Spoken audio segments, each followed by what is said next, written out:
Christine Porath, management professor and researcher.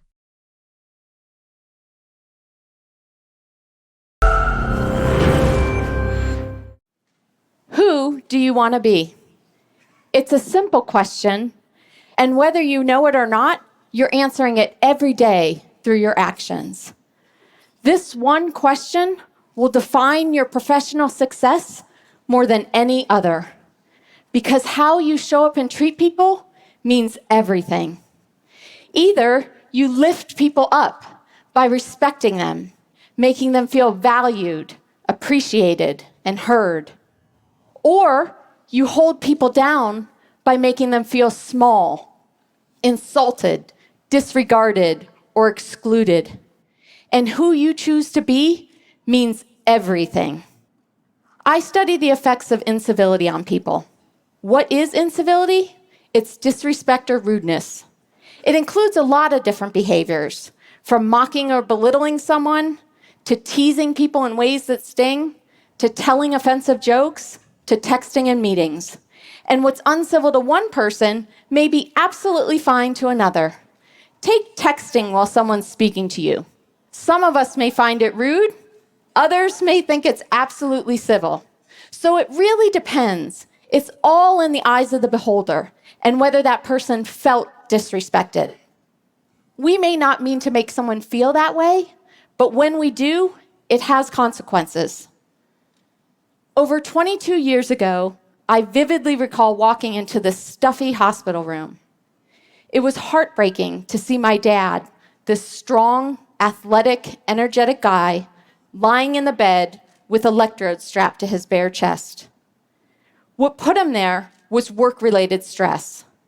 For over a decade, he suffered an uncivil boss. And for me, I thought he was just an outlier at that time. But just a couple years later, I witnessed and experienced a lot of incivility in my first job out of college. I spent a year going to work every day and hearing things from coworkers like, "Are you an idiot? That's not how it's done." And if I wanted your opinion, I'd ask. So I did the natural thing. I quit. And I went back to grad school to study the effects of this. And there I met Christine Pearson. And she had a theory that small, uncivil actions can lead to much bigger problems like aggression and violence. We believed that incivility affected performance in the bottom line. So we launched a study, and what we found was eye-opening.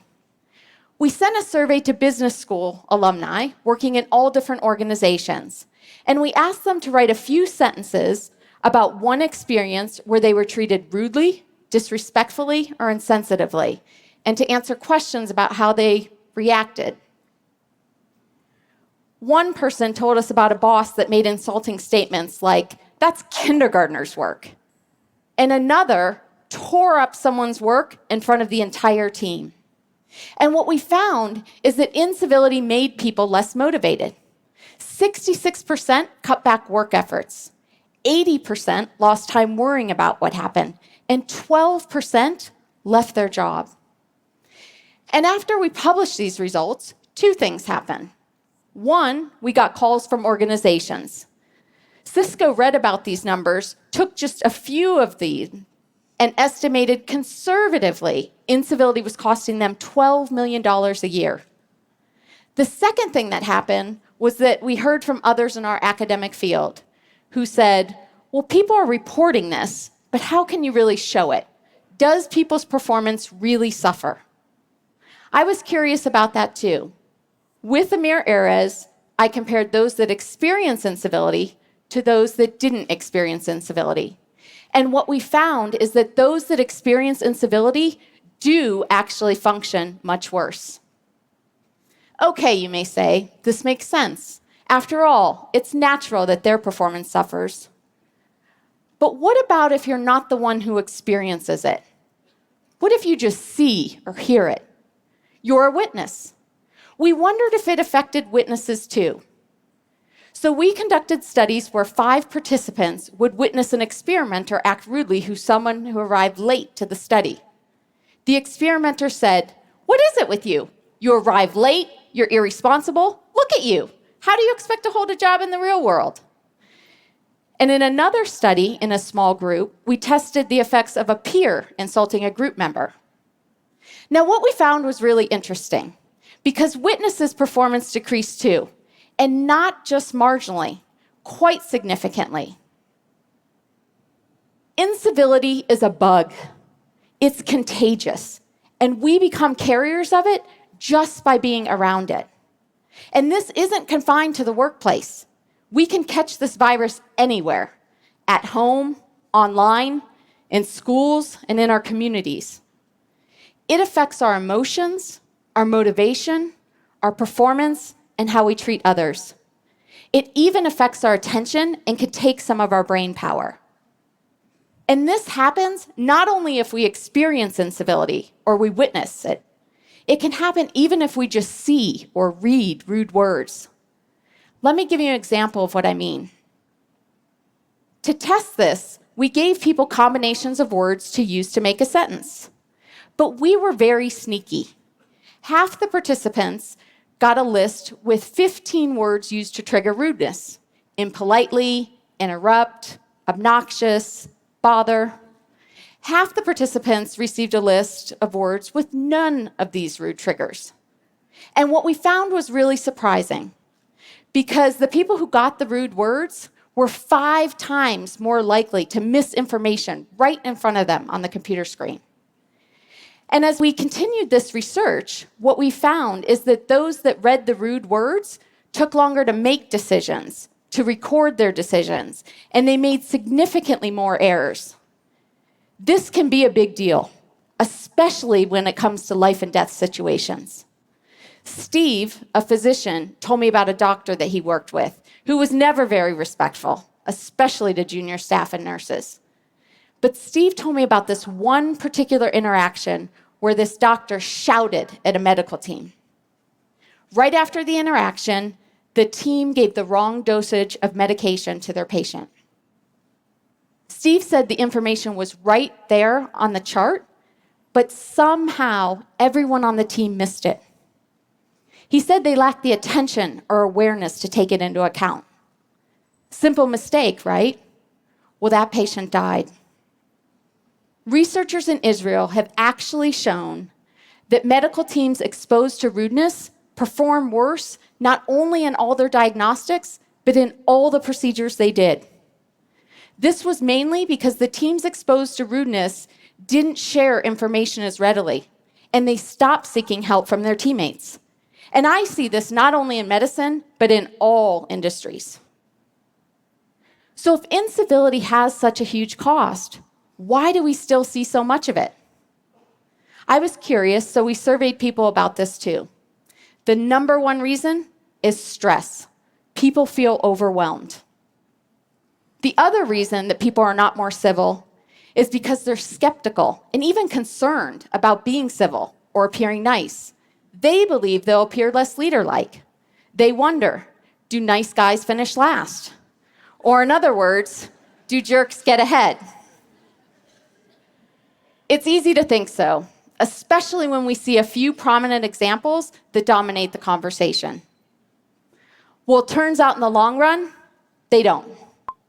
There's really rich research on this by Morgan McCall and Michael Lombardo when they were at the Center for Creative Leadership.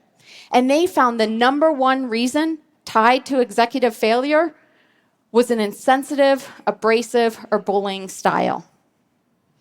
There will always be some outliers that succeed despite their incivility. Sooner or later, though, most uncivil people sabotage their success. For example, with uncivil executives, it comes back to hurt them when they're in a place of weakness or they need something. People won't have their backs. But what about nice guys? Does civility pay? Yes, it does.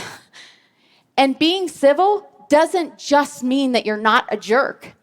Not holding someone down isn't the same as lifting them up.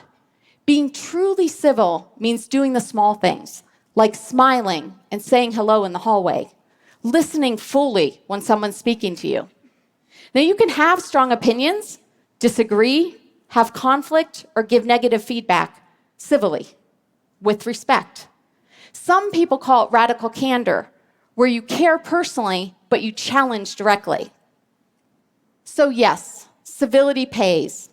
In a biotechnology firm, colleagues and I found that those that were seen as civil were twice as likely to be viewed as leaders, and they performed significantly better.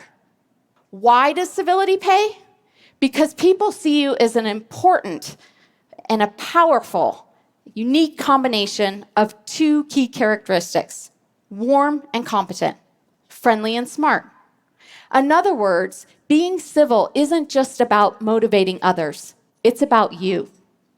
If you're civil, you're more likely to be seen as a leader. You'll perform better, and you're seen as warm and competent.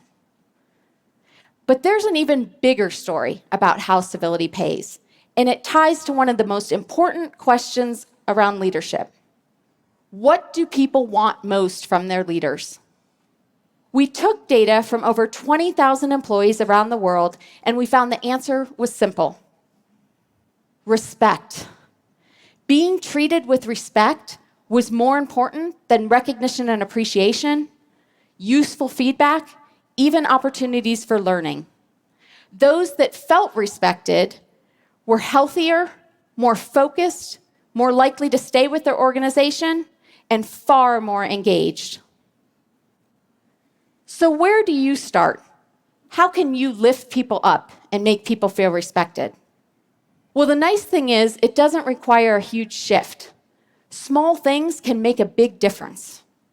I've found that thanking people, sharing credit, listening attentively, humbly asking questions, acknowledging others, and smiling has an impact. Patrick Quinlan, former CEO of Ochsner Healthcare, told me about the effects of their 10-5 way, where if you're within 10 feet of someone, you make eye contact and smile. And if you're within 5 feet, you say hello. He explained that civility spread, patient satisfaction scores rose, as did patient referrals. Civility and respect can be used to boost an organization's performance. When my friend Doug Conant took over as CEO of Campbell's Soup Company in 2001, the company's market share had just dropped in half. Sales were declining. Lots of people had just been laid off. A Gallup manager said it was the least engaged organization that they had surveyed. And as Doug drove up to work his first day, he noticed that the headquarters was surrounded by barbed wire fence. There were guard towers in the parking lot. He said it looked like a minimum security prison. It felt toxic. Within 5 years, Doug had turned things around. And within 9 years, they were setting all-time performance records and racking up awards, including Best Place to Work. How did he do it? On day one, Doug told employees that he was going to have high standards for performance, but they were going to do it with civility. He walked the talk, and he expected his leaders to. For Doug, it all came down to being tough-minded on standards and tender-hearted with people. And for him, he said it was all about these touch points or these daily interactions he had with employees, whether in the hallway, in the cafeteria, or in meetings. And if he handled each touch point well, he'd make employees feel valued. Another way that Doug made employees feel valued and showed them that he was paying attention is that he hand wrote over 30,000 thank you notes to employees. And this set an example for other leaders. Leaders have about 400 of these touch points a day. Most don't take long, less than 2 minutes each. The key is to be agile and mindful in each of these moments. Civility lifts people. We'll get people to give more and function at their best if we're civil. Incivility chips away at people and their performance. It robs people of their potential, even if they're just working around it. What I know from my research is that when we have more civil environments, we're more productive, creative, helpful, happy, and healthy. We can do better. Each one of us can be more mindful and can take actions to lift others up around us, at work, at home, online, in schools, and in our communities. In every interaction, think, who do you want to be? Let's put an end to the incivility bug and start spreading civility. After all, it pays. Thank you. Thank you.